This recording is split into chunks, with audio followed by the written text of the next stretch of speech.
आज आपको मैं पढ़ाऊंगी बीए द्वितीय वर्ष का इतिहास विषय और इसका प्रथम प्रश्न पत्र है मध्यकालीन भारतीय इतिहास। और इसका जो फर्स्ट टॉपिक है वो हम बात करेंगे सल्तनत कालीन इतिहास के जो साहित्यिक ग्रंथ है उसके बारे में। सल्तनत काल में फारसी भाषा में अनेक ग्रंथ लिखे गए और इन ग्रंथों से हमें उस काल की महत्वपूर्ण जानकारियाँ प्राप्त होती हैं। और ये ग्रंथ मोटे तौर पर फारसी भाषा में लिखे गए हैं और कुछ अरबी भाषा में लिखे गए हैं। लिखित साहित्य में मुस्लिम इतिहासकारों की रचनाएं, यात्रा वृत्तांत तथा आत्मकथाएं मुख्य हैं। मुस्लिम साहित्यकार उच्च कोटि के इतिहासकार भी थे। उनमें से अनेक को सुल्तानों और बादशाहों के शासनकाल का प्रत्यक्ष अनुभव था। उन्होंने न केवल सुनी सुनाई बातों का बल्कि स्वयं अपनी आंखों देखी घटनाओं का वर्णन किया है। कुछ ऐसे भी हैं जिन्होंने बिना किसी पक्षपात और पूर्वाग्रहों के अपने विचारों को लिपिबद्ध किया है। मध्यकालीन भारतीय इतिहास के निर्माण में यदि उनकी रचनाओं का सावधानी के साथ उपयोग किया जाए तो इतिहास का सही रूप निखर सकता है। मुस्लिम इतिहासकारों की शैली की आलोचना करते हुए डॉक्टर गोपीनाथ शर्मा ने लिखा है कि उन्होंने इस बात की विशेष चिंता नहीं की कि वे अपनी सामग्री को क्रमबद्ध या व्यवस्थित रूप से लिखें। उन्हें ये परवाह नहीं रही कि किस आवश्यक बात को लिखा जाए और क्या नहीं, तथा जो सामग्री उपलब्ध है उसका किस रूप में उल्लेख किया जाए। यही नहीं, उन्होंने अतिशयोक्तिपूर्ण अलंकारिक भाषा का प्रयोग किया और फलस्वरूप अपने ऐतिहासिक विवरण में कई स्थलों पर अस्पष्टता और संदेह के बीच छोड़ गए। Professor A.L. श्रीवास्तव ने भी लिखा है कि उन्हें भारत में इस्लाम की प्रगति तथा दरबारी मामलों में विशेष रुचि थी। वे ऐतिहासिक इतिहासकार नहीं थे, उनका ध्यान शासकों के कार्यों तक सीमित था। साधारण जनता के जीवन में उन्हें दिलचस्पी नहीं थी।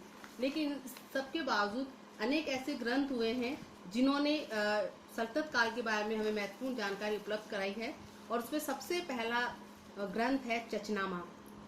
ये ग्रंथ अरबों की सिंध विजय का इतिहास है और मौलिक रूप से अरबी भाषा में लिखा गया था। फारसी में इसका अनुवाद मोहम्मद अली कूफी ने किया था। इस ग्रंथ में अरबी आक्रमणकारी मोहम्मद बिन कासिम के आक्रमण से पहले तथा बाद के सिंध का संक्षिप्त इतिहास है। इसी ग्रंथ को तारीख हिंद या तारीख सिंध भी कहा जाता है। दूसरा प्रमुख ग्रंथ है तारीकुल हिंद। इस ग्रंथ का लेखक अल बरूनी है। इसका पूरा नाम अबू रिहान बिन अहमद है, जो अपने समय का एक प्रतिभाशाली विद्वान था।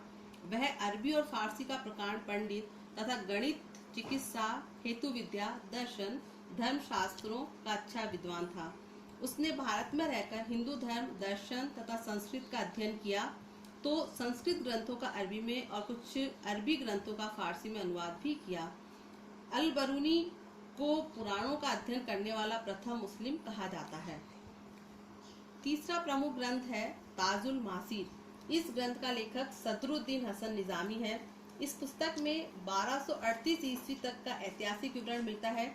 इसके अध्ययन में मोहम्मद गोरी के आक्रमण के समय से भारत की स्थिति, कुतुबुद्दीन ऐबक के कार्यों तथा इल्तुतमिश के प्रारंभिक कार्यों की अच्छी जानकारी मिलती है। अजमेर नगर की तत्कालीन समृद्धि और स्थिति पर लेखक ने अच्छा प्रकाश डाला है। इस ग्रंथ की उपादेयता इसलिए भी महत्वपूर्ण है कि इसी काल में भारत में तुर्की सत्ता की स्थापना हुई। Doctor A.L. श्रीवास्तव का मानना है कि हसन निजामी तत्कालीन लेखक होने के कारण उसे महत्वपूर्ण घटनाओं के संबंध में मूल जानकारी प्राप्त करने की सुविधाएं उपलब्ध थी। इसलिए उसका ग्रंथ दिल्ली सल्तनत के प्रारंभिक इतिहास के लिए मूल प्रामाणिक और प्राचीनतम ग्रंथ माना जा सकता है। चौथा प्रमुख ग्रंथ है तबकाते नासिरी। इसका रचयिता था मिन्हाजुद्दीन बिन सिराज। वह इस ग्रंथ में हमें प्रारंभिक तुर्क शासकों पर लिखा गया ये एक ऐतिहासिक ग्रंथ है। इसमें प्राचीन काल से लेकर 1358 ईस्वी तक का सामान्य इतिहास है। इस ग्रंथ में न केवल तत्कालीन हिंदुस्तान का इतिहास मिलता है बल्कि अन्य मुस्लिम देशों का इतिहास भी पाया जाता है। इस ग्रंथ का भारत और यूरोप दोनों ही स्थानों में बड़ा सम्मान है। इसके बाद हम बात करेंगे अमीर खुसरो द्वारा लिखे गए खजाइनुल फतू या तारीके इलाही की। इसका लेखक भारत में फारसी कवियों का सर्वश्रेष्ठ साहित्यकार माना जाता है। वह सुल्तान जलालुद्दीन खिलजी से मोहम्मद बिन तुगलक तक के सभी दिल्ली सुल्तानों का समकालीन रहा। अमीर खुसरो ने इस ग्रंथ की रचना 1311 ईस्वी में की थी। डॉक्टर ईश्वरी प्रसाद का कहना है कि यह ग्रंथ तिथि एवं वृतांत दोनों ही दृष्टियों से सही है। इससे हमें अलाउद्दीन खिलजी के शासनकाल की उपयुक्त तिथि क्रम को निश्चित करने में सफलता मिलती है। इसमें कुछ प्रशासनिक सुधारों का भी वर्णन है, परंतु ये वर्णन बहुत संक्षिप्त है। अमीर खुसरो ने अनेक ग्रंथ लिखे हैं, जिसमें तारीखे अलाही, नूह सिपर और अन्य महत्वपूर्ण ग्रंथ रहे हैं, और ये हमें अपने शासकों के बारे में महत्वपूर्ण जानकारी उपलब्ध करवाता है। इसके बाद बात हम करेंगे तारीखे फिरोज शाही की, जिसका रचयिता था ज़ियाउद्दीन बर्नी। इस ग्रंथ का लेखक अपने युग का प्रतिभा संपन्न इतिहासकार था। वह सुल्तान गियासुद्दीन, मोहम्मद तुगलक और फिरोज तुगलक का समकालीन था। उसका ये ग्रंथ बलबन के राजारोहण से शुरू होकर फिरोज तुगलक के शासन के 6ठे वर्ष में समाप्त होता है। उस काल के लिए यह एक प्रमाणिक ग्रंथ माना जाता है। डॉक्टर ईश्वरी प्रसाद कहते हैं कि बर्नी ने अलाउद्दीन खिलजी के शासन को अपनी आंखों से देखा और उसका वह विस्तार पूर्वक विवेचन करता है। कर, मूल्य आदि वित्तीय मामलों के विषय में उसने जो लिखा है, उससे पता चलता है कि उसमें आर्थिक विश्लेषण की अभूतपूर्व क्षमता थी। ज़ियाउद्दीन बर्नी ने मध्यकालीन भारत का इतिहास वहां से शुरू किया है जहां तबकाते नासिर ने उसे छोड़ा था।